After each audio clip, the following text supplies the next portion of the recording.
Tôt le matin, dans les quartiers urbains de Kédougou, comme dans les villages environnants, de nombreuses femmes entament leur journée en s'attelant à une multitude de tâches domestiques essentielles. Ces activités incluent notamment la préparation des repas, le nettoyage de la maison, la lessive, la vaisselle, la prise en charge des enfants ainsi que la collecte du bois d'eau dans certaines zones rurales. Femme au foyer. J'aide mon mari à la maison. C'est ici que je travaille dans le jardin maraîcher de Fadiga. Quand je me lève tôt le matin, je fais le ménage d'abord. Si j'ai fini le ménage, après je reviens ici au jardin pour travailler. Si elle prend le petit déjeuner, elles portent leurs habits, je les accompagne à l'école. S'ils vont à l'école, moi aussi je viens ici, je travaille. Si je descends, je prépare le repas encore. On se lève tôt pour préparer le petit déjeuner pour les enfants qui vont à l'école. Parfois, je pars au marché pour préparer le repas. Nous sommes très fatigués parce que nous sommes fatigués pour l'éducation des enfants et les même préparés aussi. Ce travail de soins est essentiel au fonctionnement des ménages et des communautés, mais il n'est souvent pas reconnu, rémunéré ou valorisé et pèse fortement sur leur journée et leur choix professionnel. En plus, d'abord en tant que femme, en tant qu'Africaine, on a des valeurs qui sont là, qu'on nous a inculquées depuis toute petite.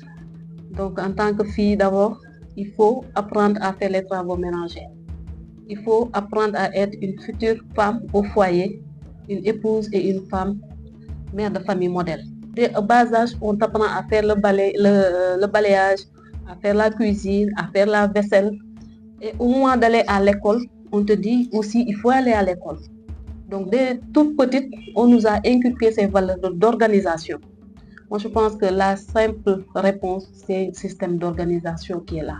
Parce qu'aujourd'hui, il est question de la santé mentale et même physique des femmes qui allient boulot et foyer. Donc, tout d'abord, il faut une organisation et une bonne planification. Parce que des femmes arrivent à les concilier, mais également, il faut un partenaire qui est à l'écoute, qui peut t'aider sur certaines tâches. Selon ONU Femmes, au Sénégal, les femmes consacrent au moins 4 heures, 9 minutes par jour aux tâches ménagères et à la garde des enfants, contre 30 minutes pour les hommes, une situation qui réduit la disponibilité des femmes pour le travail rémunéré. Il faut s'entraider entre femmes et hommes, tout est pareil. Ton mari, tais-toi. Carrément, vraiment, ils mettent à travers l'éducation des enfants et également le ménage à la maison. Si je suis malade, c'est lui-même qui linge. Ça, c'est pas mal. Le fait qu'on vit ensemble, il faut qu'on s'entraide pour qu'on puisse avancer. Quant à nous, ça ne fait rien parce que c'est ici qu'on les aide. En vendant, oui, si on vendait ici, on va au marché acheter là-bas des légumes pour venir travailler et préparer à la maison encore.